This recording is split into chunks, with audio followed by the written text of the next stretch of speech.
What's going on, everybody? It is Ozzy from OzTalksHW, and here with me today I have the 6GB GALAX GTX 1060 EXOC Sniper Edition, a very interesting card that caught my eye. Now, GALAX did send me this GTX 1060 to review, but like usual, I will try to be as honest as possible in this video. Now, this card is already gearing up to be a pretty compelling purchase simply because of its price, $239. It's already cheaper than most aftermarket GTX 1060s on the market today. Now, the 1060 EXOC Sniper comes with a few things. 2 user manuals that walk you through the hardware and driver installation process, a driver CD, and a standard Molex 6-pin connector.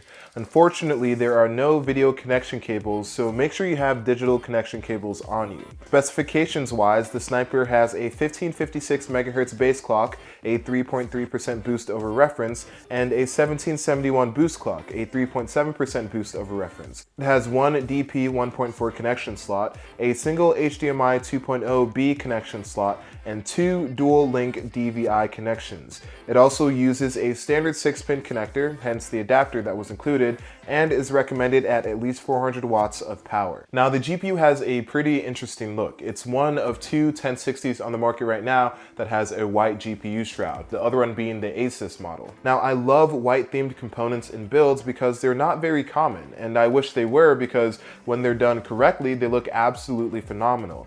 Now, at first glance, the GALAX looks great and fits the niche theme very well, but it does have its downfalls. For starters, it has 2 white fans that show the GALAX logo on the center. Now, these do not look bad by any means, but I do believe that darker, maybe a matte black or gray fan would create a cleaner look, especially with the darker heatsink and black PCB the 1060 utilizes. The Asus model, for example, uses this, and I can't help but feel more drawn to it than the GALAX version. The Sniper has a white brushed metal backplate with a shiny finish. Now, backplates are nice and add an extra aesthetic layer to themed builds, but I'm not a big fan of this one.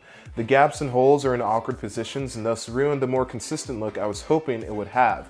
The caution sign completely ruins the flow of color. Now, I don't really know why this was added in there, and I've tried taking it off, but it's kind of impossible unless I'm missing something. Now, a positive is the GeForce GTX logo. It looks very well, especially with the lighter charcoal shade that it holds. Now, card installation is as basic as can be. You basically follow regular GPU installation protocol and you're all set. One cool thing about this GPU though is that it does have LED fans. They're always lit up when the computer is running, and as far as I'm concerned, they cannot be controlled. Now, I do believe that the fans look much better with LEDs on, as they match the shroud's color much better than when the LEDs are not enabled.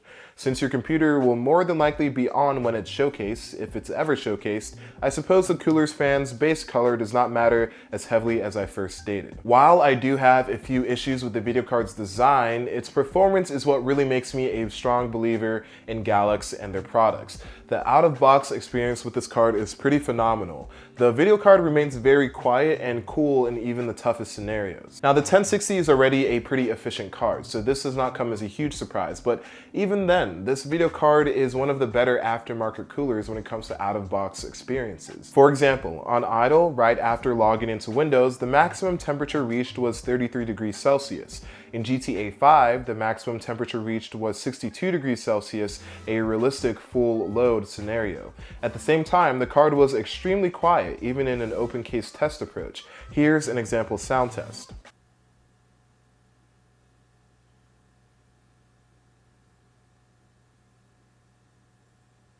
When it came to gaming performance, the card gained an expected couple FPS over a reference GTX 1060. In Far Cry Primal, using ultra settings, the average frames per second was 61 with the minimum at 48. In GTA 5, and the settings will be shown on screen, the average was 104.4 FPS with the 1% low at 74.6 frames per second. Now, overclocking the Sniper was pretty standard. GALAX does not have their own overclocking utility like EVGA or MSI, for example, so I used the MSI Afterburner to overclock the card. I was able to get a quick and very dirty overclock with a 160 core clock offset, putting the final boost clock at 2088 MHz and a 123 memory offset. Now, the core clock was overclocked higher than I initially anticipated, but the memory overclock was a lot more limited, especially compared to other aftermarket 1060s on the the market right now. Now, I bet I could push it a little bit further if I had a few more hours with it, but with the limited time that I had with the 1060, this is pretty much what I got. Now, with this overclock, I got a minimum of 50 and an average of 64 in Far Cry Primal using the same settings.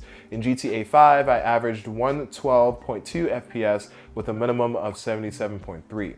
A nice little performance boost for a half-decent overclock.